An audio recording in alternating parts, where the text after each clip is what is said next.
Hola jóvenes, buen día, espero se encuentren muy bien. Los saluda su profesora Cristina de Español para nuestra videoclase.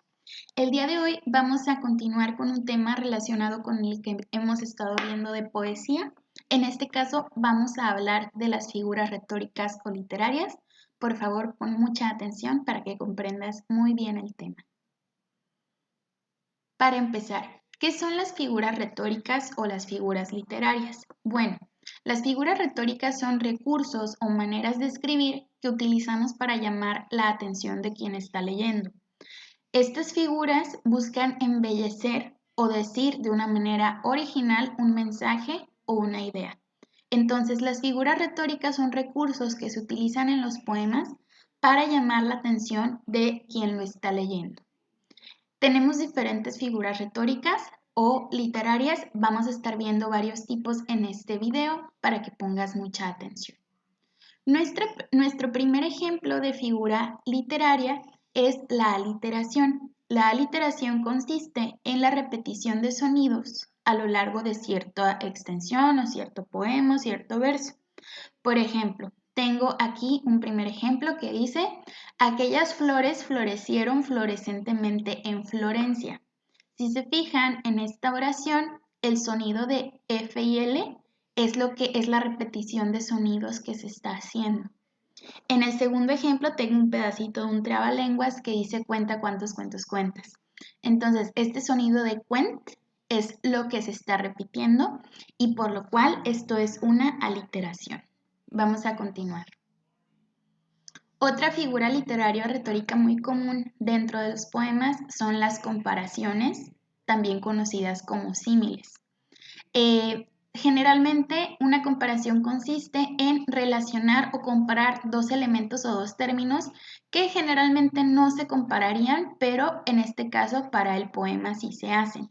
Utilizamos un conector para poder unir estas comparaciones. Por ejemplo, tengo aquí: el café es amargo como la muerte. Aquí estoy utilizando el nexo como o el conector como y estoy relacionando dos elementos, el café y la muerte. Generalmente no se compararían, ¿verdad? Pero aquí se está haciendo para jugar con el lenguaje. Después tenemos: sus dientes eran blancos como perlas. Ahí tenemos también esos dos elementos comparándose, los dientes y las perlas. A esto se le llama comparación o símil. Después, nuestra siguiente figura retórica es la hipérbole. La hipérbole consiste en decir una expresión muy exagerada, ¿sí? Básicamente una hipérbole es una exageración. Por ejemplo, aquí tenemos un pedacito de una canción mexicana muy famosa que dice: si vivo 100 años, 100 años pienso en ti. Entonces, esto suena muy bonito, muy romántico, ¿verdad? Pero es una hipérbole o es una exageración. ¿Por qué? Porque sabemos que si una persona vive 100 años, no solamente va a pensar en la persona de la que está enamorada. Seguramente en ese tiempo también va a ir a trabajar, va a ir al baño, va a cocinar y por lo tanto va a estar pensando en otras cosas, ¿no? Entonces, esto es una hipérbole. Tenemos aquí otro ejemplo. Dice: su casa es tan pequeña que no cabe ni un ratón. Seguramente en la casa de esta persona, pues sí cabe esta persona y por lo tanto también cabe un ratón, ¿no? Esta también es una hipérbole o una expresión exagerada. Vamos a continuar con otras figuras retóricas. Vamos a pasar con la enumeración. Una enumeración consiste en utilizar distintas expresiones seguidas sobre algo específico, ¿sí? Es decir, voy a decir diferentes elementos o diferentes cosas sobre una sola cosa. En eso consiste la enumeración. Por ejemplo, ahí tengo: su cabello era largo, castaño, brilloso, suave, precioso. Todo eso de largo, castaño, brilloso, suave, precioso, todo eso es la enumeración.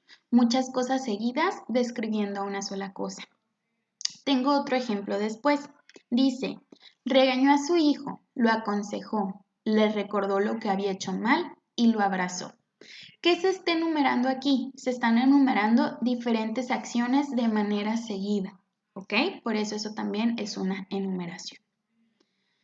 Vamos a pasar a la metáfora. La metáfora se parece un poquito al símil o a la comparación, pero hay una diferencia, vamos a verlo. Dice, metáfora.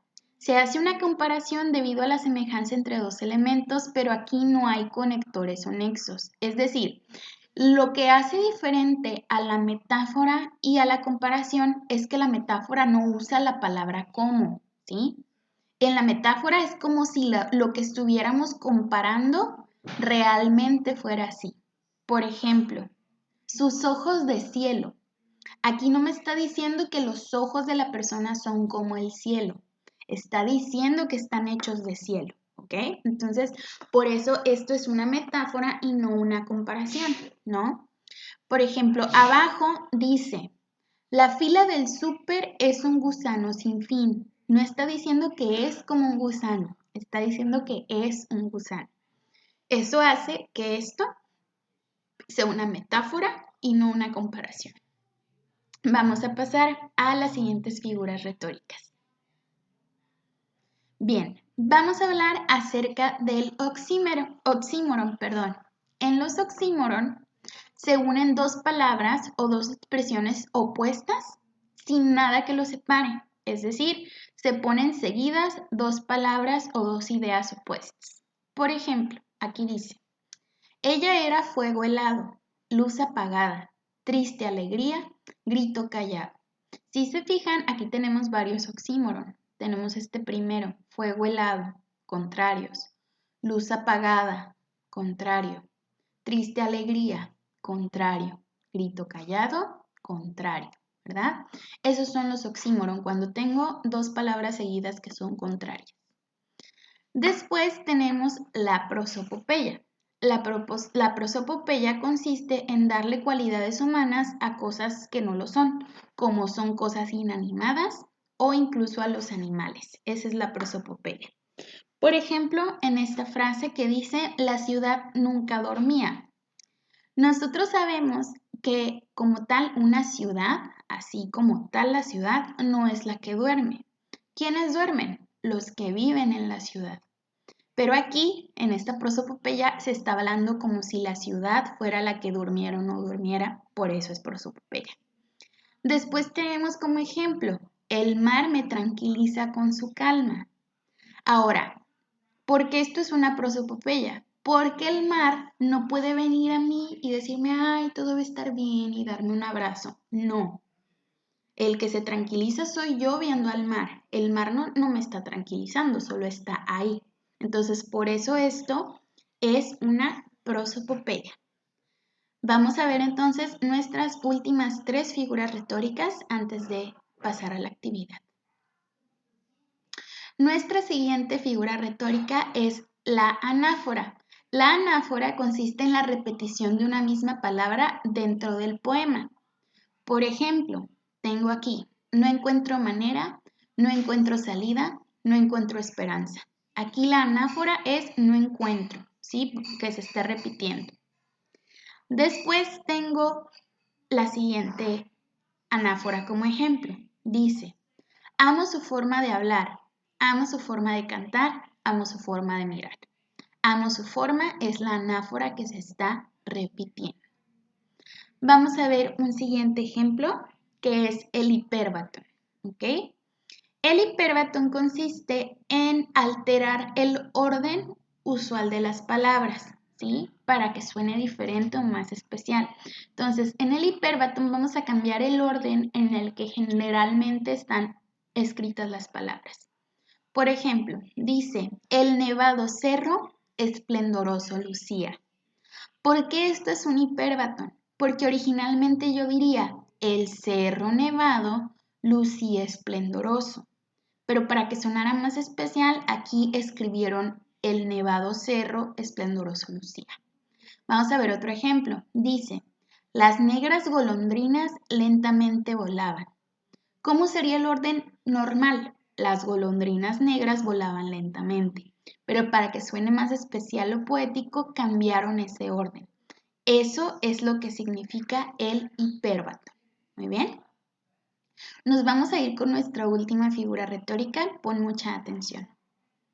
Nuestra última figura retórica es la antítesis. En la antítesis se presentan dos ideas opuestas y generalmente están separadas por comas o nexos.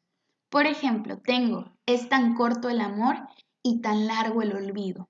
Aquí se nos están comparando cosas contrarias, por ejemplo, corto y largo y amor y olvido. Pero esto se está separando por una Y o por una I. La antítesis es diferente al oxímoron. ¿Por qué? Porque el oxímoron, como vimos ahorita, lleva seguiditas las palabras contrarias. Fíjense, fuego helado, luz apagada. Y en la antítesis hay cosas en medio de esos contrarios. Es tan corto el amor y tan largo el olvido. Por ahí hay elementos, ¿no? Contrarios. Pero separados por otras cosas. Acá tenemos otro ejemplo de antítesis. Dice, nada fue verdad salvo la mentira. Porque esto es una antítesis porque se nos están comparando dos cosas contrarias, verdad y mentira, y hay cosas en medio o hay palabras en medio de esos contrarios. Muy bien. Entonces, este es nuestro ejemplo de antítesis. Y muy bien, con esto habríamos terminado de ver nuestras figuras retóricas o literarias. Espero te hayan llamado la atención o te hayan gustado. Vamos a pasar a ver en qué consiste nuestra actividad. Nuestra actividad va a consistir en lo siguiente. Lo primero es que tomemos apunte de la información que vimos, ¿sí? Entonces, para esto me voy a regresar a las diapositivas para que puedas ir poniendo pausa y vayas haciendo tu apunte. Importante, puedes poner solo un ejemplo de cada tipo de figura retórica. Yo les puse 2 ejemplos por figura retórica, pero con que ustedes pongan uno por cada figura está bien. ¿Ok? Entonces me voy a regresar a las diapositivas para que vayan anotando. Ustedes van haciendo pausa. Y después vengo de nuevo para acá para explicar la segunda actividad.